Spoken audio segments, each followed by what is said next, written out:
कैसे हुआ यह एनकाउंटर, पूरा ऑपरेशन मैं आपको एक्सप्लेन करने जा रहा हूं। किस जगह पर, कौन सी साइट पर किसने गोली चलाई, एक एक बुलेट कैसे कहां से चली। और नीचे ले जाइए प्लीज। अब आप देख रहे हैं ये जो तस्वीर मैं आपको दिखा रहा हूं, ये बाइक पर आपको दो लोग नजर आ रहे हैं, ध्यान से देखिएगा। बाइक पर जो दो लोग नजर आ रहे हैं, असद और गुलाम बाइक पर सवार थे। सामने आप देख रहे हैं योगी की पुलिस ने सामने से आकर उन्हें रोका। हुआ यह कि झांसी में छिपा था अतीक का बेटा असद। यूपी एसटीएफ को असद की पूरी लोकेशन मिल गई थी कि झांसी में किस जगह पर छिपा है। ठीक 11:30 बजे असद की लोकेशन का पता चला।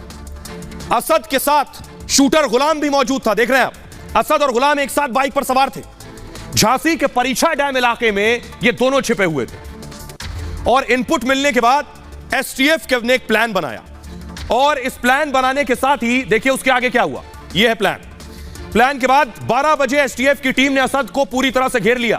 असद और गुलाम दोनों तरफ से घिर चुके थे। दिल्ली से ही एसटीएफ असद का पीछा कर रही थी।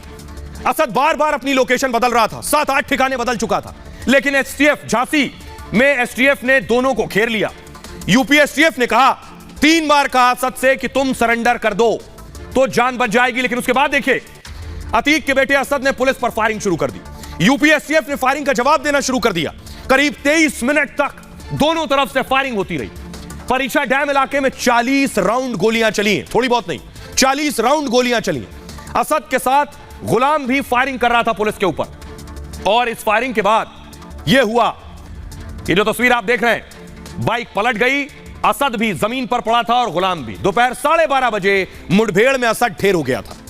असद के साथ शूटर गुलाम भी मारा जा चुका था। असद ने सफेद कुर्ता पैजामा पहन रखा था, हवाई चप्पल पहने, असद के हाथ में पिस्तौल भी थी। परीक्षा डैम का इलाका बेहद सुनसान इलाका है। डैम के आसपास काफी झाड़ियां भी हैं। एनकाउंटर वाली जगह पर एक बाइक थी जो आप देख रहे हैं, बिना नंबर प्लेट की डिस्कवर बाइक। दोनों के पास से पुलिस ने हथियार बरामद किए हैं। बाइक की दूसरी तरफ आपको जो नजर आ रहा है वो गुलाम है। गुलाम ने काले रंग की टी-शर्ट पहन रखी थी। असद और गुलाम दोनों के पास मोबाइल थे, दोनों के पास नए मोबाइल और सिम थे। बताया जा रहा है कि जैसे ही असद लोकेशन बदलता था, सिम बदल लेता था। 48 दिन से गुलाम और असद फरार थे। उमेश पाल मर्डर केस में दोनों की तलाश एसटीएफ कर रही थी। दोनों पर 5-5 लाख का इनाम भी घोषित किया गया था। अब मैं आपको दिखाने जा रहा हूं, आइए रिपोर्ट दिखा रहा हूं आपको। हमारे सहयोगी मृदुल झांसी के परीक्षा डैम पहुंच चुके हैं जहां पर एनकाउंटर हुआ है। उनकी जरा रिपोर्ट देखिए। इस काली अंधेरी रात में बहुत कुछ देख पाना तो संभव नहीं है, लेकिन रिपब्लिक भारत की टीम इस समय मौजूद है वहां पर जहां अतीक के बेटे असद को मौत के घाट उतारा गया था। और अब मैं आपको घटना का रिक्रिएशन करके बताऊंगा कि आखिर हुआ क्या हुआ था जब असद और गुलाम मोहम्मद यहां पर पहुंचे और पीछे पीछे थी यूपी एसटीएफ की टीम। सबसे पहले इरफान आप इधर आइए। ये वही रास्ता है जो उस काफिले पर जहां से 500 मीटर की दूरी है हाईवे की, और ये वही रास्ता है और यहीं से अतीक का बेटा असद और गुलाम मोहम्मद अंदर आए थे। लेकिन आपको ये बता दें कि उसी रोड से अतीक का काफिला जाता था और अतीक के काफिले पर हमले की योजना बना रहे थे, ये पुलिस ने साफ कर दिया है। लेकिन जब इस रास्ते से यहां पर ये आगे बढ़ते हैं और एसटीएफ की टीम इन्हें घेर लेती है, ये रास्ता थोड़ा ऊबड़ खाबड़ है। यहां पर दिखाने की कोशिश करिए इरफान, थोड़ा ऊबड़ खाबड़ रास्ता है, जूतों के निशान, गाड़ियों के निशान हमें दिखाई देते हैं। लेकिन यहां पर जैसे ही पहुंचते, इधर आइए इरफान जरा इधर आइए। यहां पर जैसे ही काफिला आगे बढ़ता है, यहां पर उनकी बाइक डिसबैलेंस हो जाती है। ये भी कि यहां पर रोकने की कोशिश करती है यूपी एसटीएफ और बार बार रोका जाता है। उसके बाद गुलाम मोहम्मद और अतीक का बेटा असद इस इलाके से, इस जगह से नीचे की ओर दौड़ता है। ये आपको बाइक के निशान दिखाई दे रहे होंगे। यहां पर आप देख सकते हैं, आगे की तरफ बढ़िए, यहां पर आइए इरफान, ये देखिए आप, यहां पर गाड़ियों के निशान है। इससे आप साफ तौर पर समझ सकते हैं कि गाड़ी बहुत स्पीड में थी, यानी दोनों भाग रहे थे। पीछे पीछे थी एसटीएफ की टीम। एसटीएफ की टीम जब यहां पर पहुंचते हैं, अतीक का बेटा असद और गुलाम मोहम्मद तो रोकने की कोशिश करती है और यहां पर पूरी की पूरी टीम तैयार हो जाती है। जाने के लिए रास्ता नहीं था। इरफान इधर दिखाइए, पूरी की पूरी झाड़ियां हैं, यानी असद के पास जाने का रास्ता नहीं था, गुलाम मोहम्मद के पास भागने का कोई चारा नहीं था।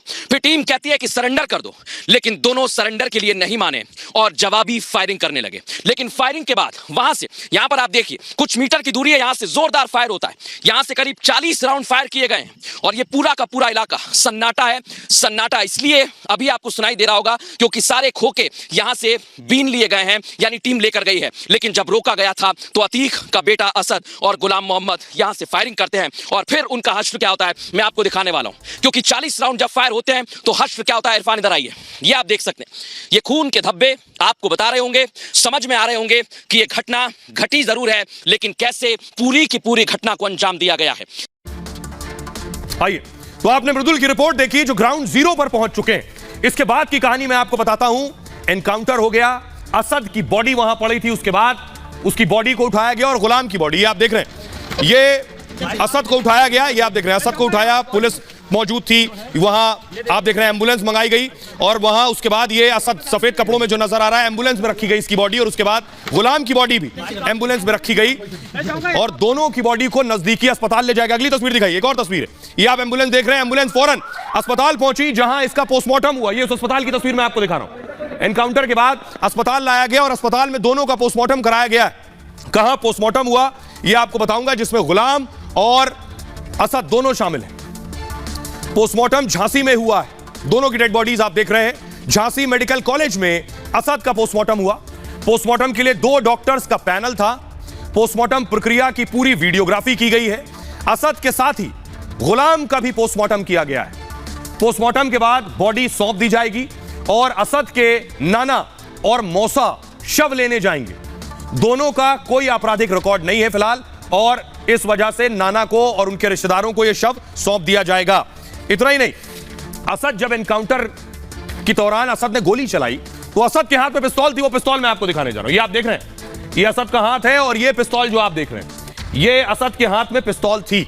ये विदेशी पिस्तौल बताई जा रही है। इस पिस्तौल से असद ने फायरिंग की थी, तो असद अकेला नहीं फायरिंग करने वाला। अगली तस्वीर दिखाई, ये आप देख रहे हैं, गुलाम मोहम्मद के हाथ में भी विदेशी पिस्तौल थी।